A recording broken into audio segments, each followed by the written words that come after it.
The Rise of Skywalker novelization has revealed a whole new bunch of secrets and answers to a huge variety of things from the story. Today, we're going to cover all major revelations from the novel to get you guys all up to speed with current Star Wars story and canon. So sit back, relax, and have a chocolate muffin, or a lemon muffin, or a blueberry muffin, or whatever kind of muffin. Just have a muffin. Welcome to Star Wars Timelines.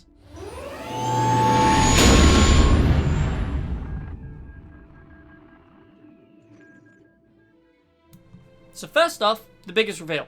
I can now confirm that Palpatine was in fact a clone. This was one of the biggest theories that there were, especially since it followed the former story from Legends.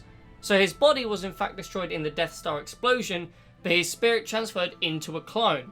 So this also confirms that spirit transference was also a part of the reason he survived, also following the Legends story that and stuff we've seen Sith do before, such as vitiates, but we've never seen this before in canon. The book stated that Kylo Ren knew it was a clone body, but that it housed the Emperor's actual spirit. However, because it was a clone body, it was not that strong.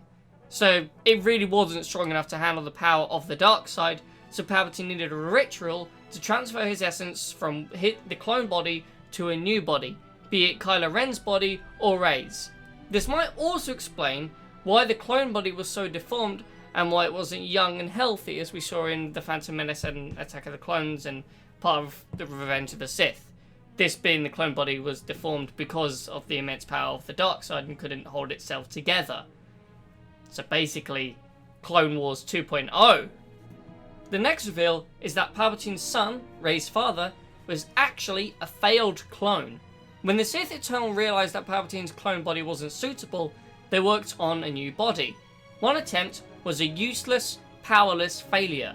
This not quite identical clone couldn't house Palpatine's power either.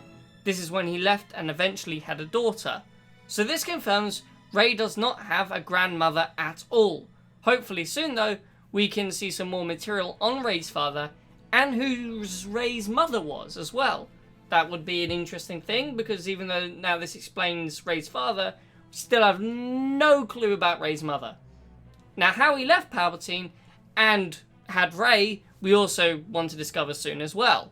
Perhaps Palpatine let him leave to have a daughter to house his power, but hopefully we'll find out soon. But this just answers that, unfortunately, or fortunately, depending on the way, I don't know why I said unfortunately. Basically, Palpatine didn't get busy. He was a clone. He never actually had. Moving on. The next major reveal explains that Palpatine attempted to create a Force dyad with Anakin. A Force dyad is when two Force-sensitive individuals share a unique Force bond, connecting their minds across space and time. Kylo Ren and Rey had a very strong Force dyad, which we saw in The Last Jedi and in The Rise of Skywalker. The novel reveals that Palpatine planned to create a dyad with Anakin, but after he was injured with his fight with Obi-Wan on Mustafar, Palpatine didn't continue pursuing this, since it probably wouldn't have worked out anyway, since he was now part machine. A lesser reveal, but one that I think is still worth noting anyway, is that the novel also confirms exactly how Palpatine created the Sith Fleet. In the novel, Sidious mentions that for a generation, his disciples had laboured. This means that his followers, the Sith Eternal Cult, spent years building the ships. I'd be interested to know exactly when they actually began building the fleet, probably around the same time the contingency was activated and the Death Star exploded. Either way, it was nice to kind of have this cleared up. Although, how else would you build a Sith fleet? I mean, I don't know, maybe using the Force? But no, it was with manual labour. Now, the next reveal is also a pretty interesting one. I haven't quite decided what I think about this yet, but the novel revealed that the kiss between Kylo Ren, or Ben Solo, and Rey wasn't romantic. No romance at all. It was described in the book as a kiss of gratitude. Now, I'm not sure how many people kiss like that when expressing gratitude. It doesn't quite make sense which way that goes, and I've not exactly got anything against the whole Reylo thing. I did always wonder if there wasn't enough romance between the two, which made the kiss feel a little forced and out of character. But now that this canon has said that there was no romance between the two and it was just a kiss of gratitude, I think that actually makes it even more forced and out of character. I mean, a hug would have made sense. You know, a hug of gratitude. You know, that's normal. But a kiss like the one that they had, I don't know. But yeah, this is canon now. So yeah, this is how it is. It was no romance at all, just a kiss of gratitude. That's all it was. The next reveal actually revolves around the former Supreme Leader, Snoke. It is revealed that, as we know, Palpatine created Snoke, but the part that we don't know is that when Palpatine created Snoke, he made sure that he was the perfect test for Darth Vader's successor, in this case, Kylo Ren.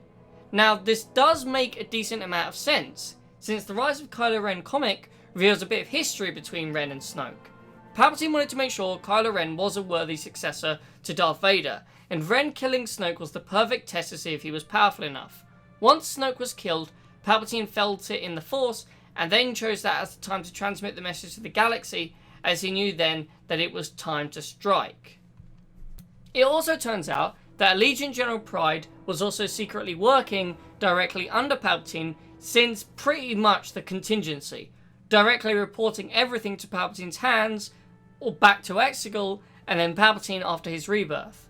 This most likely would have accelerated after Snoke's death, presuming that Snoke was reporting back to Palpatine before his demise. This novel also went on to confirm that Finn was in fact Force sensitive. This has been rumoured for a while now, as in the film, Finn kept wanting to tell Rey something.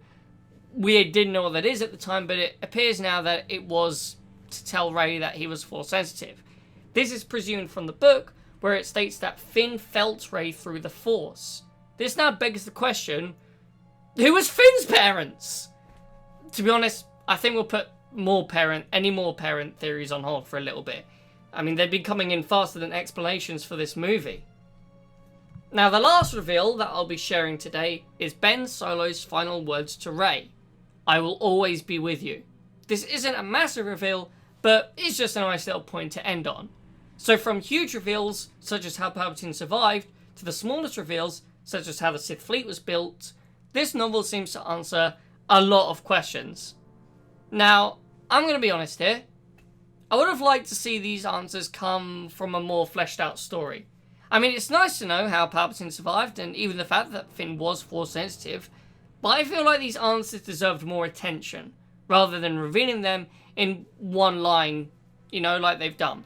The kiss between Ben and Rey, though, that it was a kiss of gratitude, I feel that was a very forced explanation that should have been given a little bit more thought. But, I mean, these are just my opinions, and I'm sure there will be more information coming out on all of this at some point or another anyway. But for now, and these are all canon, so whether we agree or disagree, or whether we like the explanations or don't like them as much, these are the facts of canon now. So anyway, I think a lot of them, they do make sense, and it answers all the questions in the film. So thank you for watching, and may the Force be with you.